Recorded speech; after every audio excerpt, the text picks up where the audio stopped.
Doctor, se escucha. Se escucha. Ok, genial. Entonces, el día de hoy nos toca el tema de nefrotoxicidad por drogas. Es un tema amplio, muy amplio, que el desarrollo en detalle excedería los objetivos de la clase. Entonces, lo que vamos a ver a continuación son los puntos más resaltantes de lo que es la toxicidad renal por drogas y medicamentos. Y vamos a dejar la semilla para que ustedes puedan ampliar su lectura y el conocimiento en el tema. Bien, a ver. Ok, esta es la agenda que vamos a desarrollar el día de hoy. Como ven, es un poco larga, pero vamos a tratar de hacerla lo más amena posible. Para empezar, prácticamente casi cualquier sustancia que ingrese al organismo potencialmente puede producir nefrotoxicidad. Entonces, hablar de todas las posibilidades nefrotóxicas en el riñón sería interminable, ¿de acuerdo? Pero existen algunas drogas que tienen, por sus características químicas y por su forma de comportarse farmacodinámicamente, mayor propensión a causar daño renal. ¿Ok?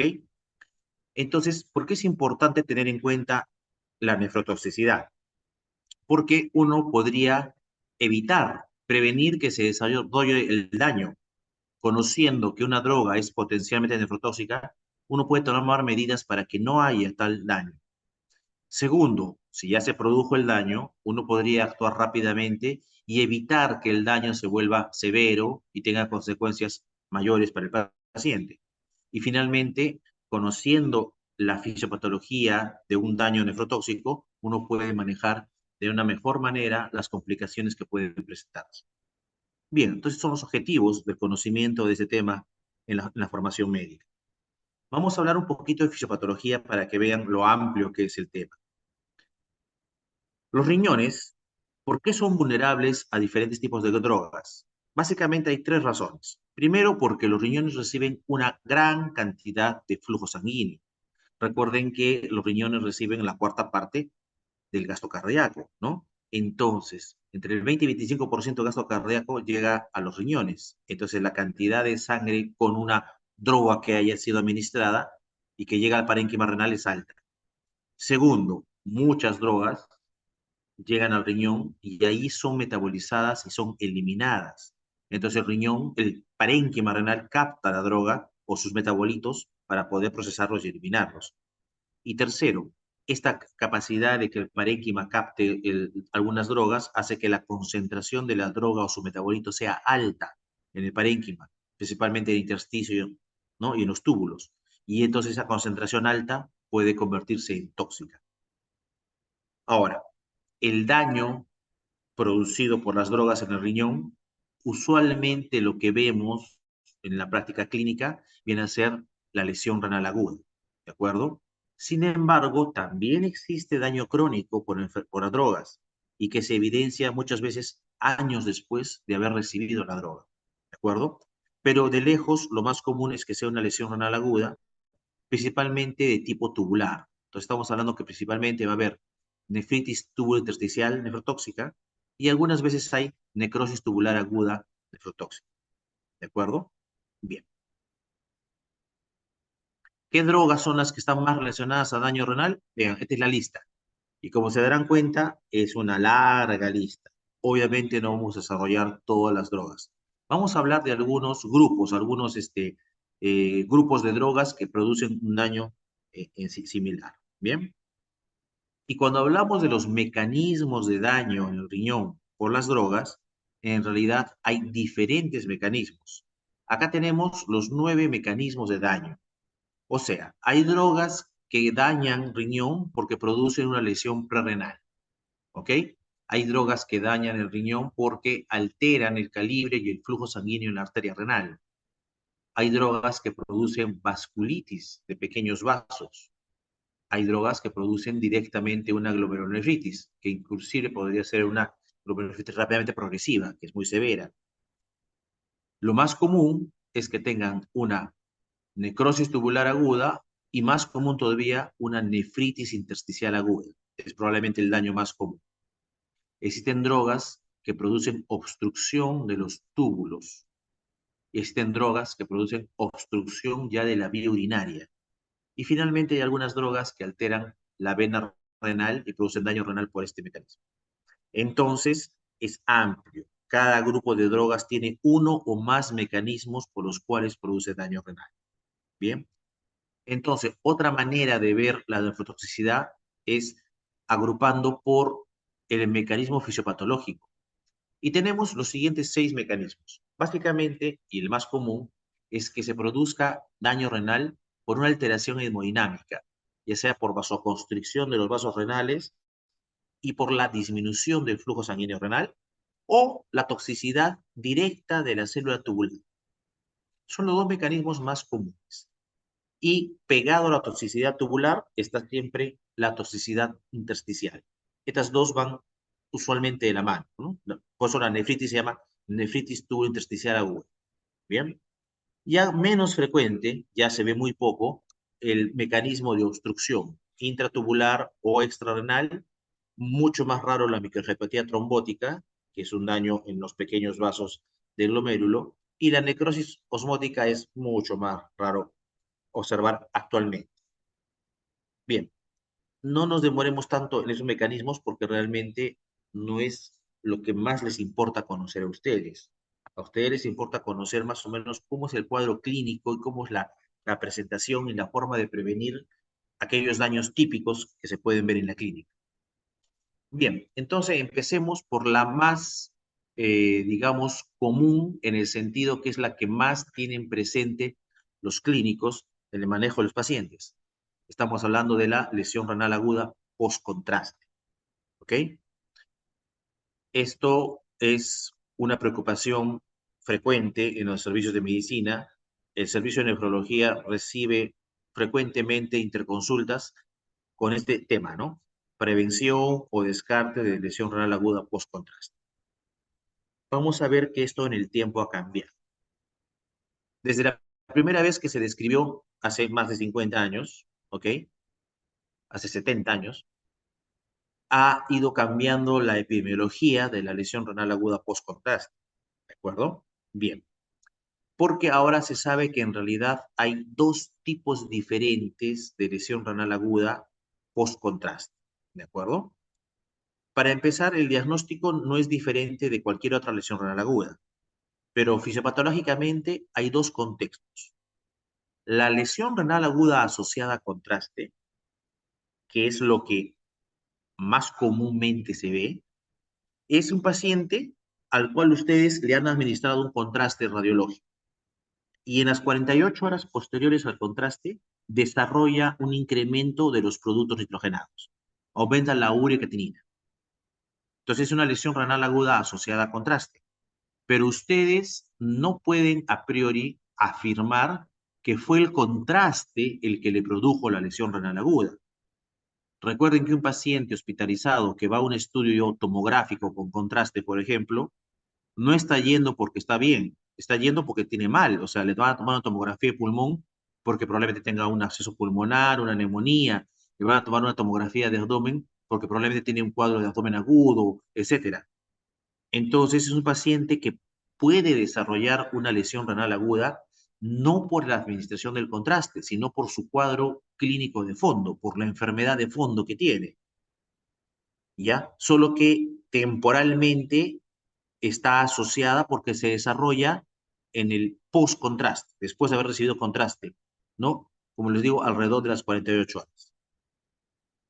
Y tenemos la lesión renal aguda inducida por contraste.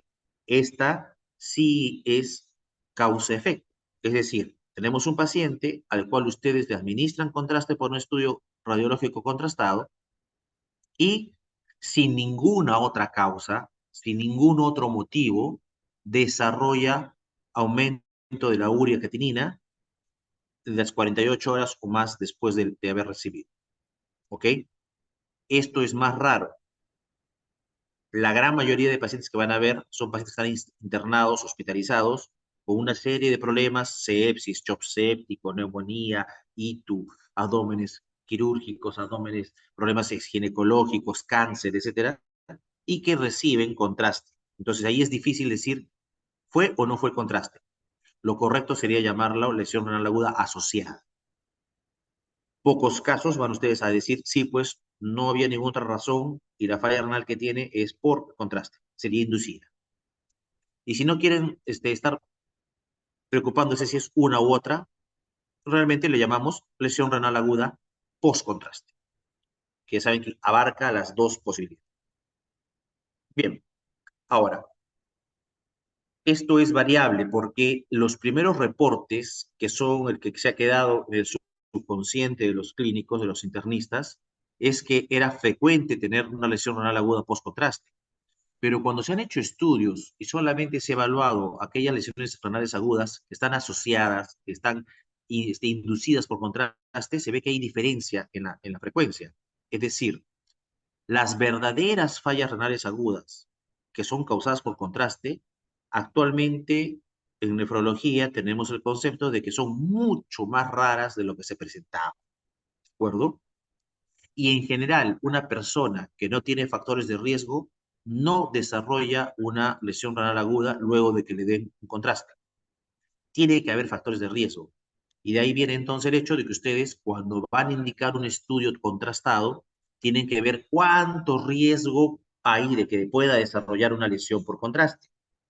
Estos son los factores de riesgo demostrados en los estudios, que van desde la presencia de falla renal, principalmente el paciente que está ya con lesión renal aguda, someterlo a contraste es bastante riesgoso de que empeore su presión renal aguda, que se deteriore su presión renal aguda. Grupos de alto riesgo son los que tienen falla cardíaca, descompensada o aguda, los diabéticos, los hipertensos, los deshidratados. Nadie debería ir a un estudio contrastado deshidratado. No hay excusa para que alguien entre deshidratado a un estudio contrastado. La anemia, los adultos mayores, la hiperuricemia, los contrastes antiguos, el estar usando drogas que incrementan el riesgo de hipoperfusión renal, estamos hablando de AINES y de IECAS, el estar repitiendo las tomografías. A veces sucede que le piden hoy día tomografía de tórax y como no hay nada importante, mañana le piden tomografía de abdomen y luego hay trastorno sensorio y de acá a 3 días le piden tomografía cerebral. No, eso no se debe hacer.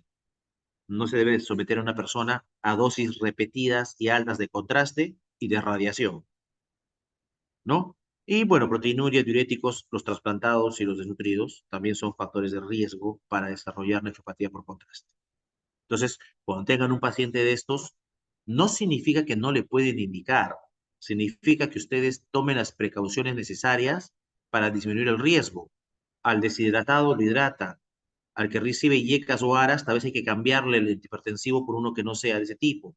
Si tiene dolor, habría que quitarle el AINE y tal vez darle opiáceos, qué sé yo. Pero la idea es tomar medidas de prevención para que mi paciente con factores de riesgo tenga menos riesgo de desarrollar la nefropatía por contraste. Cuando ustedes ven de todos estos factores, definitivamente los más importantes son, uno, el grado de función renal, la tasa de filtración glomerular.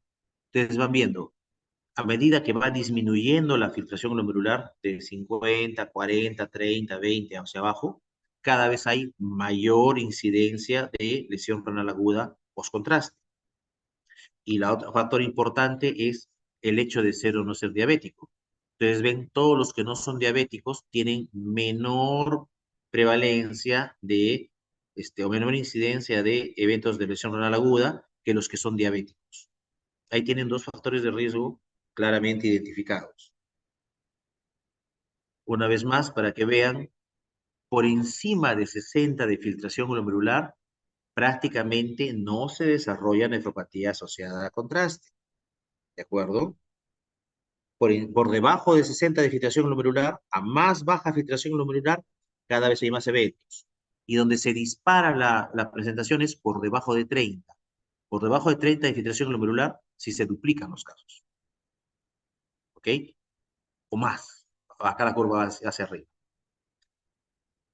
Esa es la razón por la cual los radiólogos tienen dentro de sus normas que con cierto valor de creatinina para arriba ya no hacen estudios contrastados, lo cual es incorrecto, porque ustedes saben que un valor de creatinina no me dice exactamente cuánto es la filtración glomerular.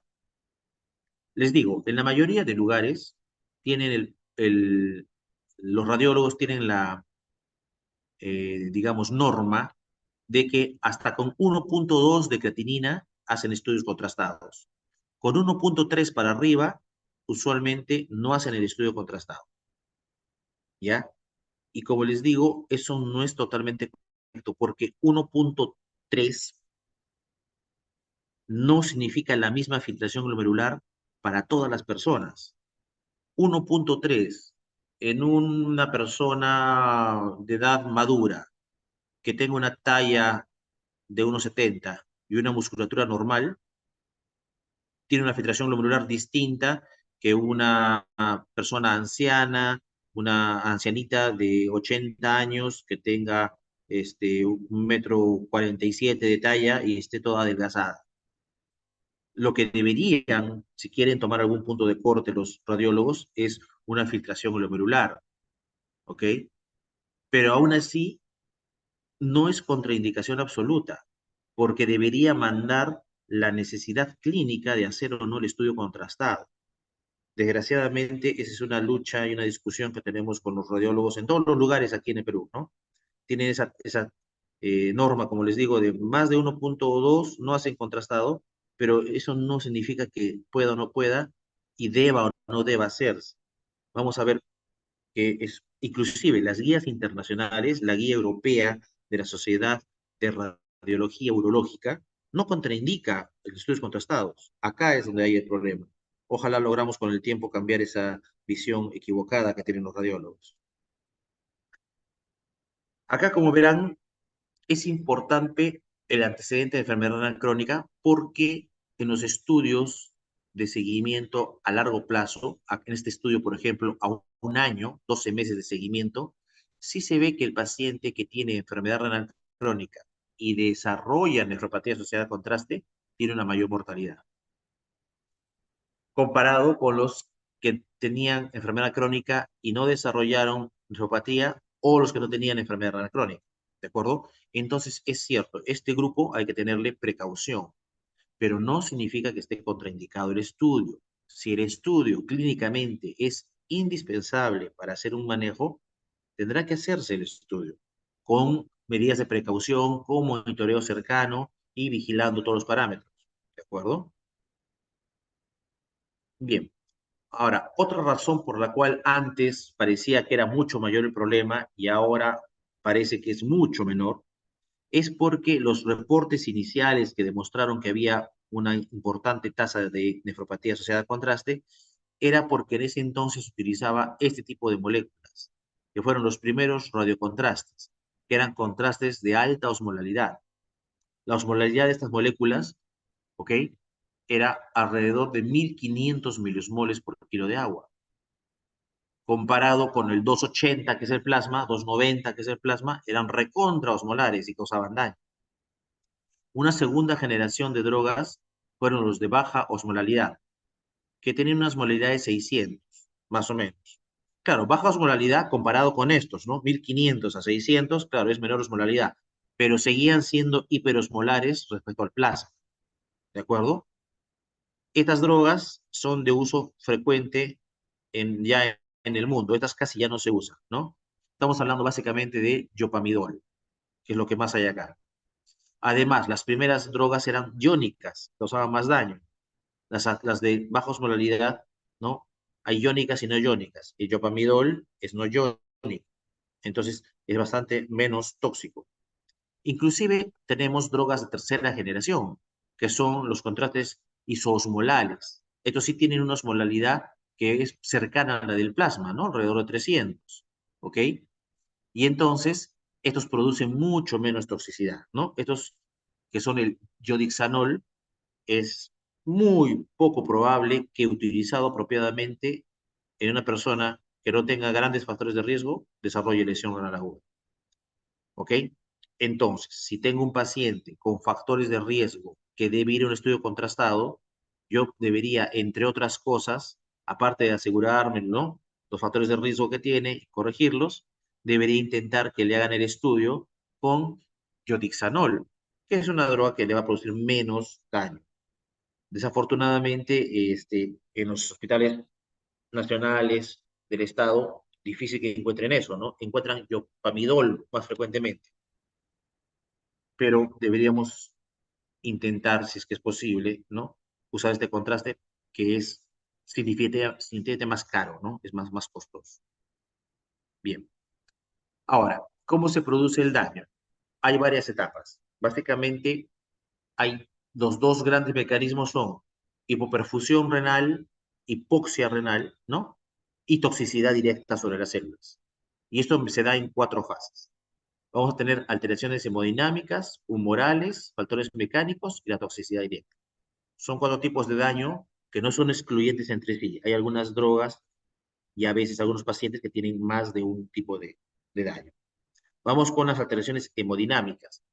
Lo que sucede es una respuesta en 2 tiempos. Al inicio, cuando una persona recibe el contraste iodado, como es un poco hiperosmolar, hace hiperosmolaridad en el plasma y eso hace que jale líquido. Por lo tanto, inicialmente, durante un periodo de tiempo breve, va a haber mayor filtración glomerular y mayor flujo urinario. Pero después de eso, el contraste produce vasoconstricción. Y la vasoconstricción es importante y va a producir hipoxia, sobre todo en las partes más profundas del parénquima renal, que es en la médula renal. ¿De acuerdo? Y va a disminuir el flujo plasmático de la médula, de tal manera que va a llevar a hipoxia e isquemia e inclusive se ha demostrado que en algunos segmentos disminuye el flujo sanguíneo en todo. Entonces, esta alteración inicial hemodinámica me lleva a hipoperfusión e hipoxia renal. La segunda es la alteración humoral. Se pierde o se altera la hemodinamia renal que está finamente controlada por diferentes mecanismos, como el óxido nítrico, ¿no? Se altera la actividad de la enzima que lo sintetiza, ¿ya? Y entonces se altera la cantidad y no hay la relajación vascular que debería producir esta molécula. Además, hay mayor cantidad de endotelina, se alteran la adenosina y las prostaglandinas, y todo eso lleva a que haya en general menor flujo en la microcirculación, tanto de la corteza como de la médula, es decir, más hipoxia renal. Tercero, el contraste, como es hiperosmolar, es una sustancia que es densa, entonces hace que la sangre se vuelva viscosa, y al volverse viscosa, el flujo sanguíneo en los vasos de baja presión, estamos hablando de los capilares, es muy lento, y eso hace entonces que el tiempo de pasada de los hematíes por allí sea más lento, y entonces es otro motivo para hipoxia e isquemia renal. Finalmente, tenemos el otro mecanismo que es distinto, que ya depende de la toxicidad. Aquí, la molécula del contraste iodado va a producir una alteración citotóxica en las células del túbulo y también en el intersticio, pero principalmente en el túbulo. Inicialmente en el túbulo contorneo proximal y después también puede ser en los túbulos en segmentos más distales. Entonces se va a alterar la función de la bomba de sodio, potasio, va a haber una alteración en la capacidad de producir energía en las células tubulares, va a incrementarse el calcio intracelular y eso es tóxico, ¿ok? Y entonces, la alta osmolaridad de la molécula desencadena estos cambios, más la hipoxia que desencadena los cambios propios de la hipoxia, va a llevar a que la célula entre en estrés, va a hacer citotoxicidad por la gran vasoconstricción y finalmente esto va a llevar a que se produzcan una serie de sustancias como por ejemplo las especies reactivas de oxígeno, como son especies que tienen un átomo de oxígeno que va a ser liberado fácilmente, van a producir daño estructural de la célula, principalmente en las membranas lipídicas. Entonces se daña la membrana celular, se daña la membrana del núcleo, la membrana de las mitocondrias, se daña el ADN, hay citotoxicidad y finalmente la célula termina disfuncionando o muriendo. ¿Qué es lo que sucede cuando uno administra sustancias de contraste en un paciente que va a desarrollar daño? ¿Cuál es el cuadro clínico? El cuadro clínico es absolutamente similar a cualquier otra lesión renal aguda parenquimal de tipo tubular, es decir, no hay ningún síntoma ni signo particular que nos lleve a sospechar el cuadro, ¿de acuerdo? La única forma que se van a dar cuenta es que el paciente al segundo o tercer día de haber recibido contraste empieza a incrementar sus valores de creatinina y de urea. Es raro, usualmente los pacientes no dejan de orinar, mantienen flujo urinario normal. Entonces, por oliguria es poco probable que se den cuenta. Se van a dar cuenta solamente si monitorizan medio interno y toman creatinina y urea. ¿Ok? Entonces, si no lo sospechan, el paciente puede hacer su falla renal aguda y va a tener complicaciones del medio interno, hipercalemia, puede ser que esté haciendo hipertensión por congestión, etcétera, y sin embargo ustedes no se dan cuenta si es que no toman exámenes de control. Bien, como pueden ver aquí, vean, una vez que se da el daño citotóxico hipóxico del riñón, la filtración glomerular cae bruscamente y se va recuperando lentamente, lentamente, y usualmente cuando se da el daño, el riñón se demora aproximadamente 7 días o un poco más en recuperarse. ¿Cómo nos damos cuenta? Como usamos usualmente creatinina como marcador de función renal, la creatinina se va a empezar a elevar recién después del primer día de haber recibido y se hace significativo este incremento entre el segundo y tercer día. Alrededor del tercer día, hacia el cuarto, se alcanza la meseta de pico, ¿de acuerdo? Y a partir de ahí, a medida que se va recuperando la nefrona, va cayendo lentamente, lentamente, y en teoría podría volver a su valor basal, ¿ya? Entonces, el diagnóstico con incremento de creatinina ya es un diagnóstico que tiene un retraso de 2 o 3 días, ¿ok? Hay otros marcadores, sí, como el N-gal o estatina, que no se usan en forma común en la parte clínica. Nosotros usamos usualmente creatinina. Bien, aún así, con suerte, la mayoría de los pacientes con una lesión post-contraste deberían recuperar su función renal. Por lo tanto, hay que tener categorías de riesgo para poder definir quiénes tienen más riesgo de hacer daño renal por contraste y quiénes realmente no tienen mayor riesgo y no requieren un manejo particular, especial. Ya dijimos, los pacientes con una filtración glomerular de más de 60 tienen un riesgo muy bajo realmente y no requieren ninguna profilaxis en particular. Cuando estamos entre 59 y 45, hay un riesgo bajo y entonces, si ustedes van a usar contraste endovenoso, tampoco se requiere ninguna profilaxis en particular. Si van a usar contraste arterial, que ahora vemos cada vez más, por ejemplo, los pacientes que van a ir a cateterismo cardíaco, porque tienen una enfermedad coronaria, han tenido una angina inestable, un infarto, ahí sí hay que darles profilaxis, porque el contraste intraarterial es más fácil que produzca daño citotóxico que el contraste endovenoso. Entonces, si van a recibir contraste arterial, en este grupo de función renal sí habría que darles profilaxis. Si tenemos la función entre 45 a 30, aquel riesgo es moderado y todos deberían ir, como se llama, a profilaxis y obviamente a monitoreo posterior. Y si tenemos menos de 30 de filtración glomerular, el riesgo es alto, ¿ok? No contraindica el estudio si está bien necesitado, pero hay que tener una serie de medidas preventivas y un seguimiento cercano, porque el riesgo de que haga una lesión renal aguda es realmente importante, ¿ya? No se le da entonces preferencia a todo el mundo, o sea, no hay fundamento técnico para darle a todo el mundo. Bien, ahora, ¿en qué consiste la profilaxis? ¿Qué es eso? ¿Qué se va a hacer? En la historia de la medicina se ha probado una serie de medicamentos, de drogas, para poder hacer profilaxis de lesión renal aguda por contraste. Después de varios estudios de análisis y metaanálisis, actualmente se tiene claro una cosa. La única medida profiláctica de lesión aguda por contraste es la adecuada hidratación del paciente. No existe ninguna otra medida terapéutica en ningún estudio que haya demostrado el beneficio como esta medida. Entonces, el gol estándar de la prevención de la lesión renal aguda inducida por contraste. Sin embargo, no hay estandarización de cómo darla. Existen varias escuelas.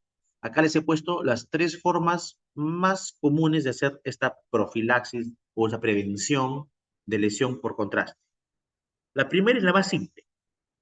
Le da medio litro de cloruro de sodio antes de la tomografía o el estudio contrastado y le dan medio litro después y se acabó. Lo más sencillo del mundo. Un poquito más elaborado es que le dan 100 mililitros por hora entre 6 y 12 horas antes y 100 mililitros por hora entre 4 a 12 horas después. Y ya un poquito más específico, que es el que a mí me gusta más porque es más específico, es que den, ¿no? Igual, cloruro de sodio normal a una tasa dependiendo del tamaño del paciente, ¿no? Más o menos 2 mililitros por kilo, ¿ya? Ustedes dan 2 mililitros por kilo por hora, 6 horas antes y hasta 12 horas después. Simplificando, podría ser 6 horas antes y 6 horas después, 2 mililitros por kilogramo de peso de cloruro de sodio. ¿Ok? Cualquiera de las tres es válida. Y la que sea que hagan, es la que deberían darle a su paciente. No importa cuál escojan, lo importante es que hagan la profilaxis. Bien, ahora, se ha probado o hay estudios que demostraban cierto beneficio del uso de alcalinización de la orina, dando bicarbonato de sodio. Los estudios grandes, los metaanálisis, no han demostrado su beneficio, como tampoco se ha demostrado el beneficio de toda esta lista que tienen acá de medicamentos. Acetilcisteína, estatinas, manitol, furosemida, dopamina, etcétera. ¿Ya? Entonces, no hay ninguna evidencia sólida actual que nos justifique el uso de alguna otra profilaxis que no sea la hidratación del paciente. Ok, entonces, para resumir, ¿qué haríamos con un paciente? Tengo un paciente que tiene más de 60 de filtración glomerular, no me interesa, no pasa nada. Háganle nomás su estudio. Tengo un paciente que tiene menos de 60, entonces determino el riesgo de acuerdo al cuadro anterior que les he mostrado. Obviamente nunca debe estar deshidratado, uso el contraste menos osmolar e idealmente que sea isosmolar, ¿ya? El menor volumen posible. Ahora los radiólogos trabajan con inyectores de contraste. No es como antes que cargaba el tecnólogo su jeringa y le iba poniendo. No, ahora tenemos inyectores de contraste. Es una pequeña maquinita que te va poniendo el contraste en un volumen y tiempo determinado. Entonces hay que hacer un protocolo de administración de contraste que tenga el menor volumen posible de contraste para el estudio que se requiere. Ahora, ya, ok. Siguiente medida, como ya dijimos a un comienzo, hay que evitar estar repitiendo estudios, ¿ok? Por eso el clínico o el médico que indica el estudio contrastado tiene que estar seguro cuál es la necesidad y si tiene la posibilidad de requerir un estudio más amplio, pedirlo de una vez, porque cuando ustedes administran contraste, el contraste pinta todos los órganos y dependiendo del protocolo que quieran utilizar en el estudio, ustedes podrían pedirle al radiólogo que de una vez les haga en el mismo pasaje una tomografía de abdomen, o sea, de tórax y abdomen, o tórax, abdomen y pelvis, ¿ok? De tal manera que minimizamos la administración de contraste y la exposición al riesgo, ¿ok? Es cosa de planificar bien cuál sea el estudio y conversar con el especialista, ¿ok? Y si tenemos un paciente que tenga una función renal muy disminuida, si es posible, habría que buscar estudios alternativos, ¿no? Tal vez podría hacerse una resonancia sin contraste. La resonancia tiene la posibilidad de dos modos, el T1, el T2, para poder diferenciar los tejidos, ¿ok? Tal vez podría ser solamente un estudio ecográfico, una ecografía de alta precisión, una ecografía, ¿no? Con un Doppler, etcétera. O sea, habría que ver si es que es posible que no sea suficiente un estudio que no sea contrastado. Bien, ahora, después de haber hecho esto en todos los pacientes, tenemos riesgo moderado y riesgo alto. En riesgo moderado, que no se deshidrate, que no reciba otras drogas endotóxicas y control post-estudio, porque hay un riesgo moderado de elevación de creatinina. En cambio, si tengo riesgo alto, aparte de darle, ¿no?, su profilaxis y todo, y suspender, a él sí hay que hacerle monitoreo muy cercano, no solamente de creatinina, sino también de otras cosas de medio interno, potasio, calcio, fósforo, todo, porque su posibilidad de hacer daño renal agudo es alta y es posible que necesitemos hacerle diálisis durante algunos días para mantener manejar el cuadro y evitar que haya mayor complicación. Pero como les digo, siempre tenemos la visión, la esperanza de que el paciente que hace lesión aguda por contraste se recupere. Ok, y ese es probablemente el tema más común, más conocido de la nefrotoxicidad por drogas que van a ver ustedes. Ahora vamos a ver otros tipos que no son tan prevalentes y no son tan llamativos, pero no por eso son menos importantes, ¿de acuerdo? Tenemos la toxicidad renal por antimicrobianos, es decir, por drogas que utilizamos para tratar las infecciones, ¿de acuerdo? De lejos, la más común o la más famosa es la toxicidad por aminoglucósidos. Tenemos diferentes aminoglucósidos. El más tóxico, el más nefrotóxico, neomicina, luego gentamicina, tobramicina y amicacina. Y el menos nefrotóxico, estreptomicina. Bien, todos son potencialmente nefrotóxicos y se da la toxicidad porque son filtrados en el glomérulo, ¿ok? Y luego la droga se une a la célula tubular, en el túbulo proximal usualmente, ¿bien? Y entonces la célula tubular los internaliza, los endosita al antibiótico, y una vez dentro del antibiótico, ahí empieza a producirse el daño. El antibiótico dentro de la célula tubular del riñón empieza a alterar lo que es la producción de proteínas porque altera el aparato de Golgi, altera la síntesis del ARN y va a alterar la función mitocondrial. Entonces va a alterar el funcionamiento energético y proteico de la célula y esto va a producir que la célula tubular sufra, entre en estrés y potencialmente se muera. ¿De acuerdo? En este gráfico ven lo que estoy diciendo. O sea, básicamente el daño de los aminoglucósidos va por ahí. Bien. Entre más grupos catiónicos tenga la droga, más daño va a hacer. Por eso son diferentes el diferente tipo de droga. Y el cuadro clínico es un paciente que está recibiendo antibióticos aminoglucósidos y esto le va a producir una lesión renal aguda más o menos a la semana de haber iniciado el tratamiento antibiótico.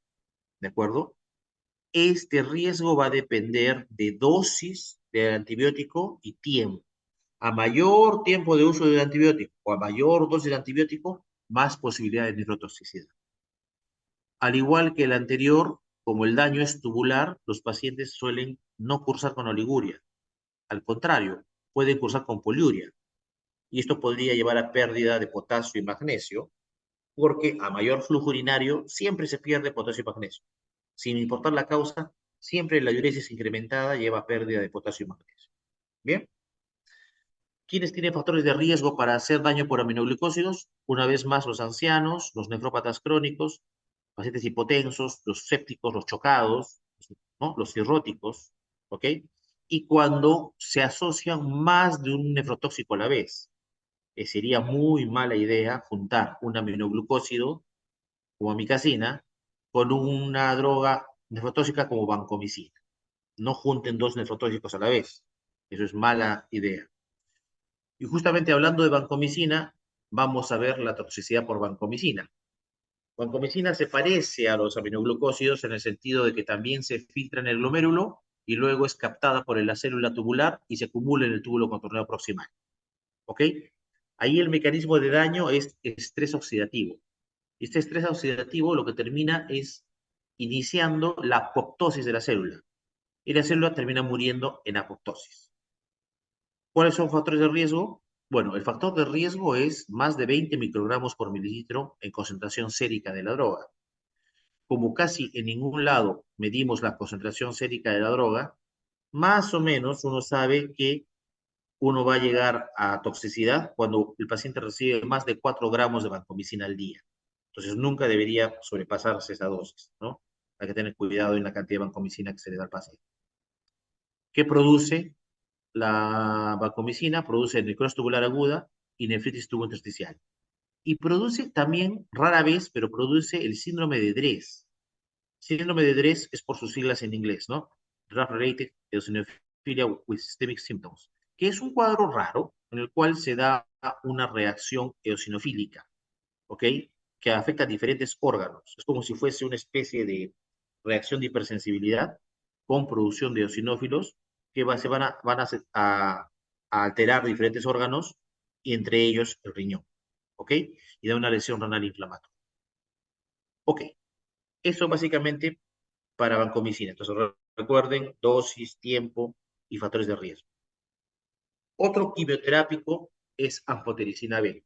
Ustedes saben que anfotericina B lo utilizamos para tratar hongos, ¿no? Micosis.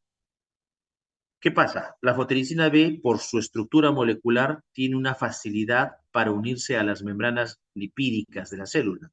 Se une a los esteroles de la membrana celular, ¿ok? Y entonces, una vez que se une a la membrana celular, es como si le abriera un hueco, le hace un huequito, un poro. Y a través de ese huequito que le hace a la membrana celular, empieza a darse un intercambio que no debería darse. Usualmente ingresa sodio a la célula, ¿ok? ¿Por qué? Porque la bomba de sodio-potasio está activada. Y esto hace que la célula tenga un balance energético negativo. ¿Cuándo se da la toxicidad por anfotericina B? Igual, es dosis dependiente. Cuando los pacientes reciben entre 2 y 3 gramos para arriba de dosis acumulada de anfotericina, empiezan a hacer la toxicidad por la misma. Y no es raro, es un cuadro de toxicidad que es bastante frecuente, lo vemos siempre. Siempre nos mandan interconsulta de eso, ¿ok? Antes no se miraba, ahora es relativamente frecuente, hace unos años todavía más frecuente, desde que a partir de los años 80 y tantos apareció la epidemia de VIH-Sida. Cuando apareció la epidemia de VIH-Sida, se incrementaron las infecciones micóticas oportunistas y se empezó a incrementar el uso de anfotericina. Entonces, no es raro que casi todas las semanas nos manden interconsulta de los servicios de medicina tropical e infecciosas por algún paciente con VIH que tiene, por ejemplo, una meningitis criptococócica y está recibiendo anfotericina y desarrolla falla renal aguda y desarrolla trastornos hidroelectrolíticos, ¿ok? Usualmente desarrollan hipocalemia, hipomagnesemia en forma importante, ¿bien? Aparte del daño tubular proximal, también pueden producir una acidosis tubular renal distal. Y entonces la idea es darles la dosis exacta, apropiada para peso, tratar de no llegar a las dosis acumulativas tóxicas e idealmente utilizar la mejor droga. Es decir, en el mercado existen dos formas de anfotericina B. Vamos a hablar la común y la liposomal. La liposomal tiene menor posibilidad de nefrotoxicidad porque causa menor daño en la membrana celular. Entonces, si es que van a utilizar lipotericina, lo ideal sería una que sea preparación liposomal, que también es más cara. Ok, otro grupo de antimicrobianos son los antivirales. Igual, con la epidemia de VIH-Sida, se empezaron a utilizar una serie nueva de antivirales, antirretrovirales, y se vieron cosas nuevas como la lesión renal aguda asociada a antivirales. Uno de los primeros que se describió fue aciclovir, que actualmente ya casi no se describe, porque inicialmente el aciclovir era a más dosis y por vía endovenosa. Actualmente ya se usa dosis mucho menores porque ya en el TAR, antes llamado TARGA, en el manejo de pacientes con VIH, ahora se usan las drogas, las tabletas combinadas, que usan diferentes medicamentos en una sola tableta y también en dosis más baja. Entonces es mucho más raro ver ahora toxicidad por aciclovir, ¿ya? Pero antes, cuando se daba en dosis alta y viendo venosa, se producía daño tubular directo y se producía precipitación de cristales de ciclovir dentro del túbulo renal y a veces taponamiento de los túbulos, ¿ok? Y eso producía como un cólico renal. Entonces uno sospechaba que venía el cuadro porque un paciente con VIH que estaba recibiendo ciclovir hacía un cuadro parecido a un cólico renal con dolor intenso en el flanco, náuseas, vómitos, etc. ¿Ok? Tenofovir es otra droga antiviral que también produce daño en el túbulo proximal. Sin embargo, tenofovir es mucho más, digamos, larvado el cuadro y como los pacientes usan tenofovir durante largo tiempo, lo común es ver el daño renal, pero tiempo después de haber iniciado la droga, ¿no? Meses, años inclusive después. Y lo que uno ve usualmente es un síndrome de Fanconi, que es una lesión del túbulo proximal en el cual el túbulo proximal empieza a perder una serie de sustancias. Se pierde proteínas, fosfatos, electrolitos, calcio, fósforo, magnesio, etc. ¿De acuerdo? tiene que ver el riesgo con el tiempo que se usa tenofovir, el hecho de que sea un paciente con VIH que tenga aún conteos bajos de CD4 o que ya haya habido un daño renal previo o una dosis total acumulativa muy alta. Y hay otros antivirales que también producen daño renal, pero como es tan raro, no los vamos a desarrollar. Acá tiene ininavir, ¿no? Sidonofovir, atacinivir, foscarnet.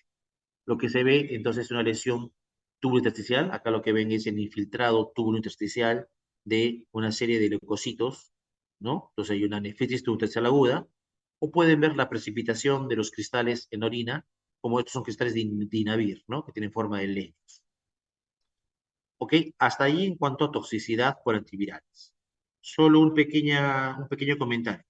Hay dos antivirales que son el cobicistat y el dolutegravir, ¿no? De los dos es más común usar dolutegravir, usan los pacientes, que pueden asociarse a un incremento de la creatinina en plasma, un poquito, no mucho, pero no es por falla renal, sino es porque bloquean la secreción tubular de creatinina. Entonces, como la creatinina ya no se puede eliminar por vía tubular, se eleva un poquito en plasma, pero no producen daño renal, o sea, no tiene mayor problema, precaución. Ok, vamos a quimioterapia. Si ustedes hacen una rotación en el INEM o hacen alguna rotación en un servicio de oncología, van a ver que es relativamente frecuente el hecho de que los pacientes desarrollen falla renal aguda. Y si bien es cierto, pueden desarrollar falla renal aguda porque están deshidratados, porque tienen infecciones asociadas, etcétera, también puede ser por la quimioterapia. ¿De acuerdo? Hay diferentes drogas que producen diferentes daños. De todas las drogas quimioterapéuticas, tenemos cisplatino como la droga que más daño renal produce. ¿De acuerdo? Mecanismos complejos que exceden esta revisión, explicarles cuáles son los mecanismos. Lo importante es que el cisplatino produce daño en el ADN de las mitocondrias, de las células tubulares, y eso va a llevar a una mala producción de energía, estrés oxidativo, inflamación y luego muerte por apoptosis de las células, principalmente en el túbulo contorneado proximal. ¿De acuerdo? Y entonces va a haber una alteración de la función renal que va a depender de dosis. Y lo bueno es que si ustedes pueden retirar ese cisplatino o cambiar el esquema de quimioterapia para el cáncer que estén manejando, la lesión renal revierte. Otra droga que se usa tanto en oncología y también la usamos los reumatólogos y los nefrólogos para las enfermedades autoinmunes es metotrexato, ¿no es cierto? Metotrexato, aparte de para cáncer, se utiliza para artritis reumatoide, para alguna vasculitis. Entonces, metotrexate también puede producir. No es muy tóxico si es que ustedes lo usan a una dosis promedio de 0,75 gramos por metro cuadrado de superficie corporal. Pero si se pasan de 1 gramo por metro cuadrado de superficie corporal, sí es posible que haya toxicidad. ¿De acuerdo? Peor si es que el paciente ya tenía un daño renal previo. Igual da una lesión renal aguda no ligúrica y también tiene la ventaja de que si suspende el metotrexate, el riñón se recupera. Demora un poco, hasta 3 semanas, pero se recupera. Siempre hay que evitar que un paciente que va a recibir melotrexate esté deshidratado, porque es un factor de riesgo independiente. ¿De acuerdo? Bien. Se les puede alcalinizar la orina y eso ayudaría a que no haya tanto daño. Si es un paciente que requiere sí o sí recibir melotrexate, se puede alcalinizar la orina. Ciclofosfamida es una droga que también utilizamos, también es un antineoplásico, pero también lo usamos para las vasculitis y para reumatología, ¿no? Ciclofosfamida, por ejemplo, lo utilizamos en varias glomerulopatías primarias, como en focal segmentaria, membranosa, ok. Entonces, puede producir daño renal, no produce tanta lesión renal aguda, más puede producir trastornos del medio interno, como hiponatremia, ok. Pero son bien manejados, no es una cosa muy desafiante. Y algunas otras drogas que se asocian a la nefrotoxicidad son las que ven acá abajo, con mayor rareza que las anteriores. Ok. La nefropatía aguda por fosfatos es bien rara, pero está en todos los libros de medicina interna y eventualmente puede ser una pregunta de examen. Entonces se las voy a mencionar rápidamente. Esto se da usualmente por el uso de fosfato sódico. Y el fosfato sódico es una sustancia que se usa para el estreñimiento, ¿ok? Para tratar el estreñimiento o, por ejemplo, como preparación para estudios de gastroenterología. Por ejemplo, cuando quieren hacer una endoscopía, una colonoscopía, se suele dar soluciones de fosfato sódico, ¿no? Por vía oral o a través de enema. Entonces, cuando una persona recibe una dosis alta o recibe frecuentemente estos enemas o estas soluciones orales de fosfato, puede haber una lesión renal aguda. Lo que se ve es un incremento rápido agudo de fosfato en sangre y como es un catártico, jala volumen al intraluminal del intestino. Entonces, incrementa el fosfato sérico y hay cierta depresión del volumen intravascular, cierta, digamos, deshidratación. Esta mezcla condiciona el daño renal por fosfatos. Entonces, la orina se satura, ¿ok? Y no puede excretar todo el fosfato que ha recibido. Eso lleva a precipitación del fosfato en forma de sales, usualmente de fosfato de calcio, y esto puede producir obstrucción del túbulo y daño obstructivo tubular. Pero además, esto produce inflamación, entonces se generan especies reactivas de oxígeno que van a dañar y van a empeorar el daño tubular. ¿De acuerdo? Ahora, cuando hay pacientes que son estreñidos crónicos y reciben frecuentemente estas soluciones de fosfato sódico, podrían desarrollar enfermedad renal crónica, que se ve varios meses o años, inclusive después del uso y consumo de fosfatos. Entonces, la idea es utilizarlo con precaución en alguien no deshidratado y solamente cuando esté indicado, ¿no? Si va a una colonoscopía o algo así. Para el manejo del estreñimiento crónico no es la mejor idea utilizar este tipo de drogas. Bien, y ya estamos avanzando más de la mitad y nos encontramos con esta otra importante entidad que es la nefropatía por analgésicos. ¿De acuerdo? Muy famosa en todos los libros de medicina, pero que ahora es, digamos, menos frecuente, menos importante ver. El uso de analgésicos es una de las epidemias que hay en el mundo. ¿Por qué? Porque son drogas de venta libre. O sea, cualquiera puede ir a una farmacia y se compra una pastilla para el dolor. Y dos, el dolor es una patología muy común al ser humano. Siempre va a haber un momento en la vida en que algo nos va a doler.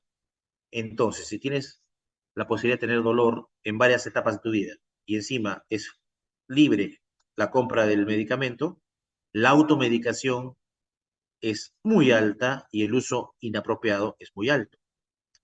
Eso lleva a que en los reportes de lesión renal por analgésicos haya una amplia variación. Hay lugares donde se reporta que prácticamente no hay nefropatía asociada a analgésicos. Y hay lugares donde hay una alta incidencia de nefropatía asociada con analgésicos. Entonces va a depender de dónde trabaja. Aquí, por ejemplo, en Perú, los reportes son mínimos, casi no hay, por mala calidad de reportes y porque realmente no se ve mucho. Pero si, por ejemplo, se van a trabajar a Australia, hasta el 49% se ha reportado, ¿no?, de incidencia. Ok, no solamente causan lesión renal aguda, también puede causar enfermedad renal crónica, ¿de acuerdo? Y obviamente es más frecuente en mujeres porque las mujeres tienen mayores patologías que las llevan al uso crónico de analgésicos. A nivel mundial, las enfermedades reumatológicas, incluida la artritis reumatoide, son las que llevan a mayor autoconsumo de AINES o de analgésicos y las mujeres son las que sufren más de esta patología, ¿no? Inicialmente, cuando se describió recién esta enfermedad, era producida por fenacetina. La fenacetina ya no existe, ya no hay, se retiró por sus características tóxicas. Pero ahora tenemos su derivado, su hijo, que es el acetaminofén, más conocido como paracetamol, ¿ya? También se describió por aspirina, o sea, ácido acetil salicílico, y ahora por los AINES, ¿no es cierto? Tenemos o tienen los médicos la creencia de que un AINE COX-2 específico es menos dañino. Para el riñón eso es mentira. Tanto los COX-1 como los COX-2 son igual de nefrotóxicos, no hay diferencia. O sea, es igual que le den un naproxeno a que le den un etoricoxib. Ambas clases de drogas son igual de tóxicas. Es cierto que los COX-2 específicos, ¿no? Etoricosib, celecosib, paroxib son menos gastrolesivos, pero en el riñón no son mejores. Y los AINES producen daño renal de diferentes maneras. Entonces se describen 5 grandes síndromes de daño renal por AINES. Desde el más leve y más rápido, que es la lesión renal aguda prerrenal, por disminución del flujo sanguíneo renal, por constricción de la arteriola aferente, ¿ok? Tenemos una nefritis tubular, una necrosis tubular aguda tóxica por una dosis alta de AINES usualmente. Tenemos la nefritis tubular aguda, que usualmente es una respuesta del paciente porque es una respuesta inmunoalérgica. O sea, ahí no tienen necesariamente que haberle dado mucha dosis. A veces le dan una dosis correcta y el paciente pues responde así y hace una reacción, ¿no? Eosinofílica en el riñón, una especie de una reacción de hipersensibilidad. Y tenemos los daños crónicos. Tenemos la nefritis intersticial crónica, que es la más característica, es la que se describió desde el comienzo, en la cual la zona que más sufre es la parte más profunda del parénquima, la papila renal. La papila renal lleva a tener una severa hipoperfusión, tanto así que termina necrosándose y se termina cayendo. ¿Okay? Y entonces lo que van a ver en las imágenes son amputación de las papilas renales, con cicatrización del riñón, del parénquima, se van viendo riñones irregulares, atrofia irregular del riñón, ¿ok?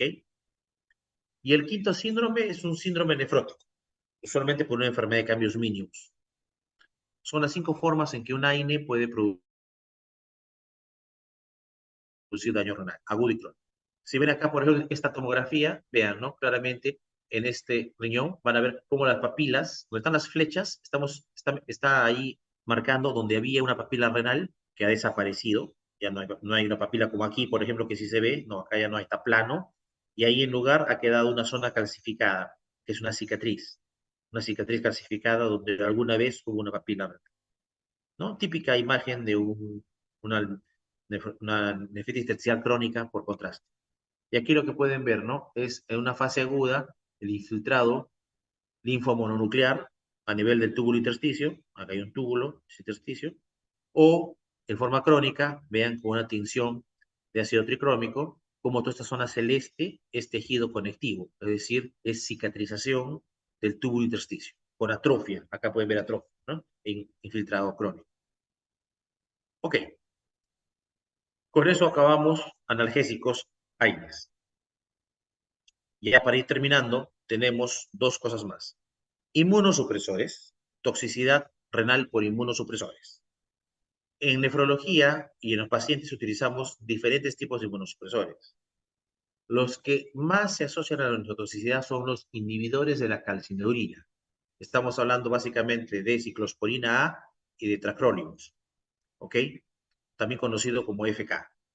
Ok, estas 2 drogas son inhibidores de calcineurina, de tal manera que de esa manera alteran y paran la respuesta inmune. Se les usa, por ejemplo, en algunas vasculitis, en glomerulonefritis, nosotros lo usamos en el post-trasplante renal, etc.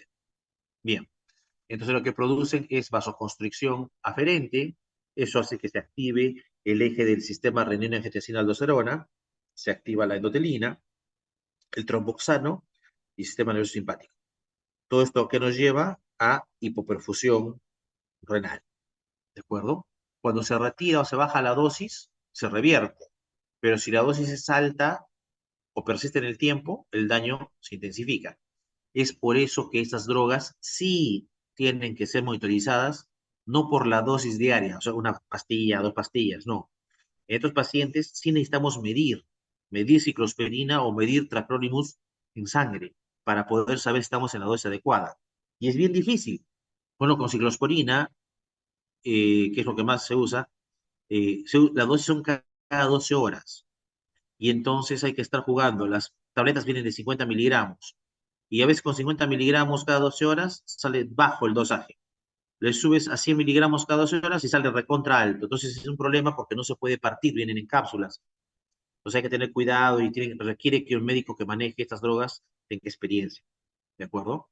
Ok, cuando el uso a dosis alta persiste en el tiempo, como les dije, se da el daño crónico con fibrosis intersticial, ¿de acuerdo? Por isquemia.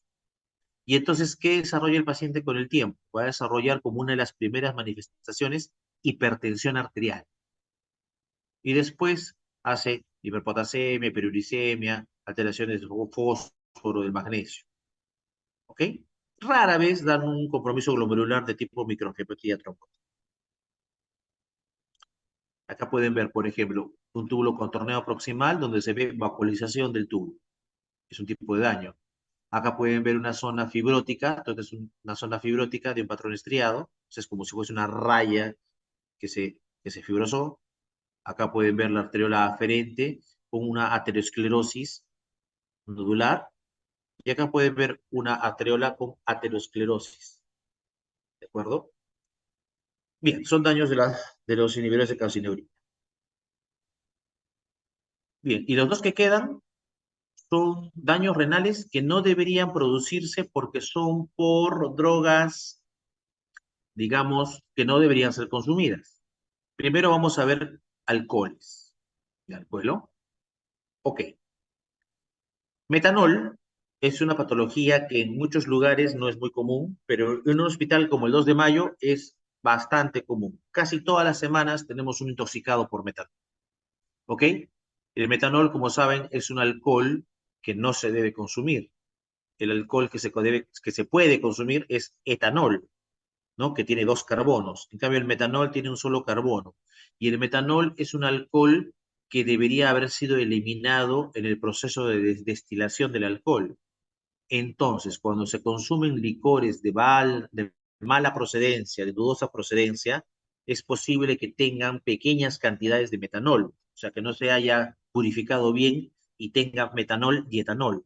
Y esas pequeñas cantidades de metanol son suficientes para producir la toxicidad por metanol. El metanol por sí solito es poco tóxico. Lo que pasa que una vez que es metabolizado por la deshidrogenasa de alcohol, se produce el formaldehído y el formaldehído se convierte en ácido fórmico. Y el ácido fórmico sí es el que es potentemente tóxico. ¿Ya? El formaldehído no, porque rápidamente se convierte, no dura mucho tiempo en plasma, pero el ácido fórmico sí dura y es el que produce daño citotóxico. Entonces, inhibe el complejo citocromo oxidasa de las mitocondrias y da hipoxia histotóxica. Y este daño va a producir y va a asociarse a acidosis metabólica de anion gap elevado. ¿Ok? Este daño es intenso, es marcado y depende de la dosis de metanol que haya ingerido la persona. Idealmente, uno debería manejar a este paciente con fomepizol, que es una droga que inhibe este proceso de transformación del metanol. Pero en nuestro país, una vez más, no hay nada, no tenemos fomepizol. Una droga alternativa es darle etanol. O sea, el paciente viene ebrio, intoxicado con metanol, pero hay que darle etanol, porque el etanol va a competir con el metanol por esta enzima. Entonces, al darle más etanol, ¿no? Por masa, va a empezar a captar más la enzima el etanol y hay menos posibilidad que el metanol se convierta en formaldehído y en ácido fórmico. ¿Ok? Bien. Ahora, el paciente que llega al hospital usualmente es un paciente que está muy comprometido, que está severo, y la mayoría de ellos, casi todos los pacientes que llegan, terminamos ingresándolos a diálisis, ¿de acuerdo? Porque la diálisis es altamente efectiva para remover el metanol y tratar la intoxicación. Hay criterios internacionales para ingresar a un paciente a diálisis. Acá tenemos de dos instituciones, de la Academia Americana de Toxicología Clínica y del Grupo de Trabajo de Tratamiento Extracorpóreo de los Envenenamientos. Son similares. Básicamente, uno dializa a un paciente cuando tiene una acidosis metabólica severa y tiene clínica. Y la clínica más importante de la intoxicación por metanol es el daño neurológico. Y del daño neurológico, el que es más evidente y más fácil de evaluar es el daño del nervio óptico. Entonces los pacientes suelen venir con alteraciones de la agudeza visual, ven borroso. Cuando usted le hace un fondo de ojo, ven pues que hay edema papilar y no, y hay una alteración. Es altamente sugerente, sugestivo de que hay una toxicidad por metanol. ¿De acuerdo? Entonces tenemos eso, ¿no? Acidosis metabólica, alteraciones visuales, ¿ok? Lesión renal aguda, que suelen venir con algún grado de lesión renal aguda. Y si dosan metanol y tiene más de 50 miligramos, usualmente hay que hacer diálisis. En nuestro país, en nuestra ciudad, ¿se mide metanol? Sí. Se pide un psicotox en la Facultad de Medicina de San Marcos y hasta donde yo sé también se puede medir en el Hospital Rebagliati. Son los únicos lugares donde hay medición de metanol. Bueno, aparte de laboratorios particulares como los más importantes que también dosan, ¿no? Pero no siempre da el tiempo para medir el metanol, o a veces tomamos la muestra, mandamos la muestra, pero el resultado sale 2 o 3 días después. Entonces, con la sospecha clínica, uno actúa y usualmente los ingresamos a diálisis. Y requieren diálisis común, ¿ah? No requieren una diálisis especial. Ustedes ven aquí, de hemodiálisis intermitente, que es la diálisis que damos en cualquier lugar donde haya diálisis, es suficiente y es mejor que terapias más avanzadas y más específicas. Entonces, con diálisis común y corriente es suficiente para manejar la intoxicación. Hay otro alcohol, que no es metanol, que también puede causar toxicidad, que es el etilenglicol. El etilenglicol tiene un metabolismo igual rápido por alcohol deshidrogenasa y va a glicaldehído y glicosilato, que son las moléculas tóxicas. La intoxicación es muy parecida a la que acabamos de conversar, con la diferencia de que en el riñón produce como metabolito ácido oxálico. El ácido oxálico se precipita y lo que vamos a ver en el examen de orina son los cristales de oxalato de calcio que se van a ver. Igual hay acidosis metabólica, corazón gas alto, el manejo es el mismo con fumepizol, pero como no hay en nuestro país, el manejo es con diálisis si tiene síntomas severos o más de 50 miligramos por decilitro. Y ven el examen de orina, por ejemplo, ven, ahí están cristales de oxalato de calcio con luz polarizada refringente, ven como típicos cristales de oxalato de calcio que se ven en una intoxicación por etilenglicol. ¿Dónde etilenglicol? Etilenglicol, por ejemplo, está en algunos refrigerantes de autos. Y el etilenglicol tiene no, un aroma a fruta, a manzana. Entonces, alguna vez hemos visto, ¿no? Que hay pacientes, bueno, alcohólicos, ¿no? Que están tomando cerca a un taller mecánico y como huele rico, le agregan eso a su trago, porque le da como un sabor a manzana y luego viene con intoxicación por etilenglicol, que suele ser marcada, ¿no?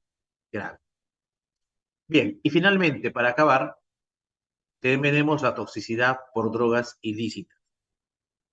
Dependiendo en qué lugar del mundo estén, algunas son más ilícitas que otras.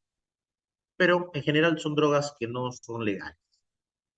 Cocaína es la más asociada a daño renal por diferentes mecanismos de daño. Uno de los más importantes es la radomiólisis. Una dosis alta de cocaína, ¿ok? Puede llevar a daño muscular, ¿no? El 25% de pacientes que acuden, por ejemplo, a Estados Unidos a un servicio de emergencia por intoxicación por cocaína, cursan con rhabdomiólisis. Y un tercio de ellos hacen lesión renal aguda. Y de todos los que hacen lesión renal aguda, la mitad requieren ingresar a diálisis. ¿De acuerdo? La toxicidad por cocaína se ve más cuando se usa por vía endovenosa que por vía inhalatoria. Entonces el paciente hace un cuadro febril, se deshidrata, hace compromiso neurológico y luego hace daño muscular y hace rhabdomiólisis y ve todo el problema. ¿Por qué? Porque la cocaína produce vasoconstricción, produce isquemia muscular y luego la necrosis de las células musculares. Pero también puede haber las convulsiones que pueden llevar al daño muscular, el paciente que tiene trastorno neurológico queda postrado, eso puede llevar a daño muscular, y puede haber una serie de trastornos ya localizados en las extremidades. Otro mecanismo de daño que no es rhabdomiólisis es que la cocaína puede causar una crisis hipertensiva y una hipertensión maligna. que si persiste en el tiempo, como no da muchos síntomas, el paciente no se trata y desarrolla inclusive enfermedad renal crónica. En estos pacientes, el manejo de la crisis hipertensiva es un poquito diferente. Hay que usar, ¿no?, beta bloqueadores tipo la betalol. Y también se puede utilizar calcio antagonistas no dihidropiridínicos como verapamil.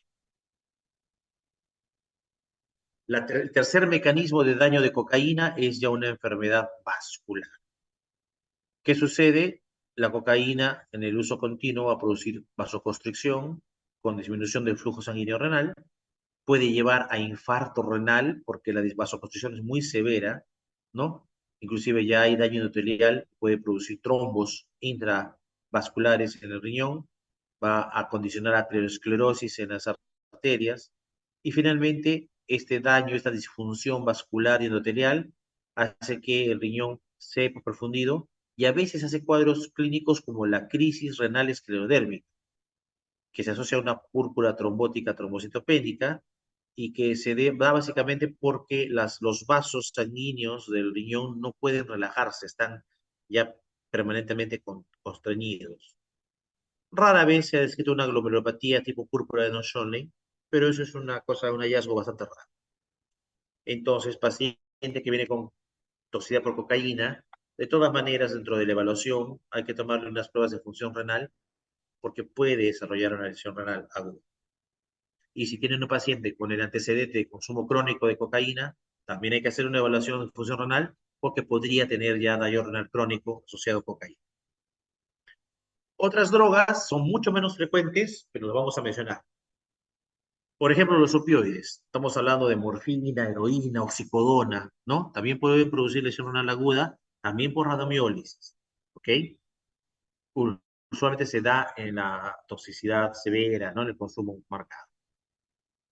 La fenciclidina, más conocida como PCP, y tiene un montón de nombres, ¿no? Polvo de ángel, ya hierba mala, depende de dónde esté. El PCP es el nombre más conocido. También produce lesión renal aguda por radiomiólisis. Y además el PCP produce una crisis de hiperpirexia. El paciente está, ¿no?, están en la discoteca, consumen y empiezan a sudar, hacen temperatura alta, 40 grados, hacen deshidratación, y entonces se suma al daño de radiomiólisis la deshidratación, hipovolemia que presenta el paciente. Las metanfetaminas, ustedes saben que son una modificación de la anfetamina, inicialmente utilizadas como descongestionante nasal. Y bueno, la metanfetamina produce también lesión renal aguda por radiomiólisis en un contexto de hipertermia y deshidratación. Puede llevar también a un daño vascular y una angeitis.